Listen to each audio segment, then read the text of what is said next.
Привет, друзья! Часто задают вопросы по поводу треска в коленках, ну и в других суставах тоже. Неприятные щелчки какие-то появляются.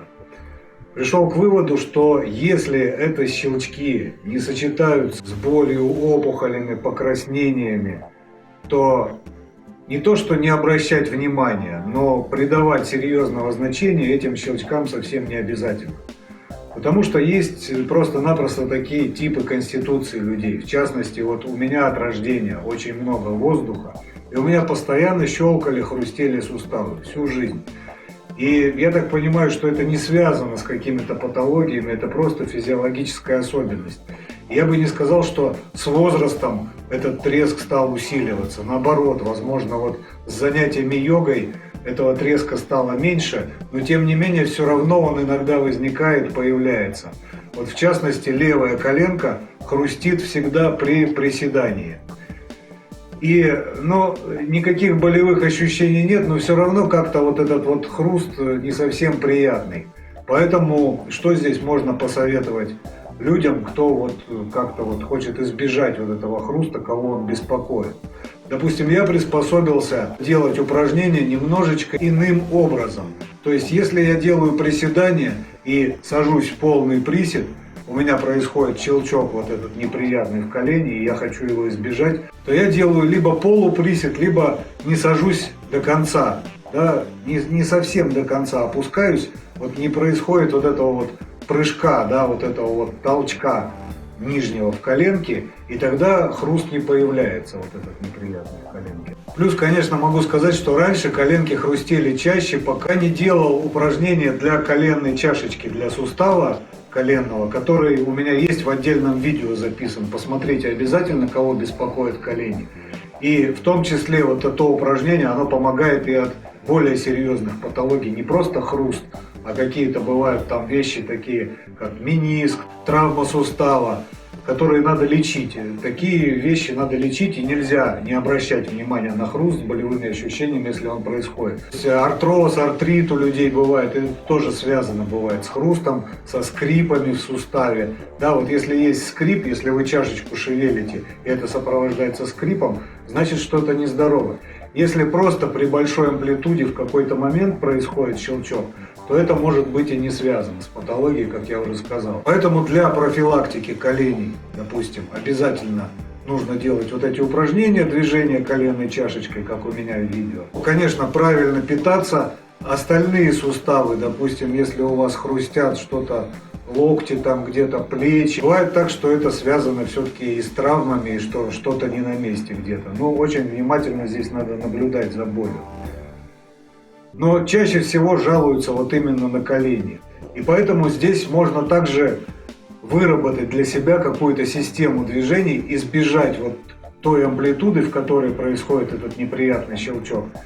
То есть вот при приседании, как я уже сказал, делать полуприсед, а не полный.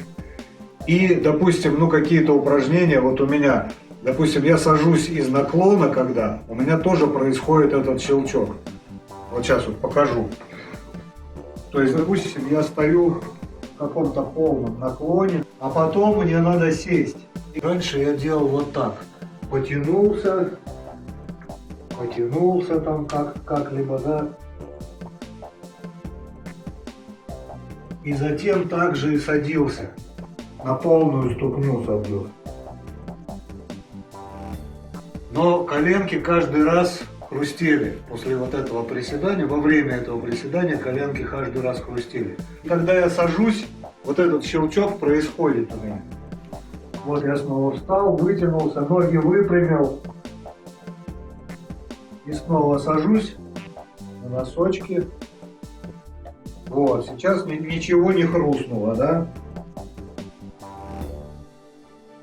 То есть немножко приспособился, вот эту вот амплитуду перенес вес, угол коленки немного поменял, и хруст этот пропал. У всех по-разному, да, кому-то может назад надо отклониться, кому-то с более прямой спиной как-то садиться.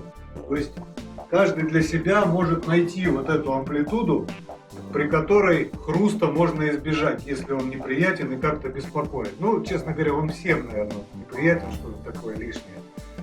Поэтому всегда в йоге, в любых упражнениях можно немножко приспосабливаться, менять направление движений, чтобы этого хруста не было. Ну и по питанию в аюрведе считается, что масло ги очень способствует смазыванию суставов. И питанию вот этих вот сухих тканей, да, очень хорошо увлажняет, смягчает масло ги.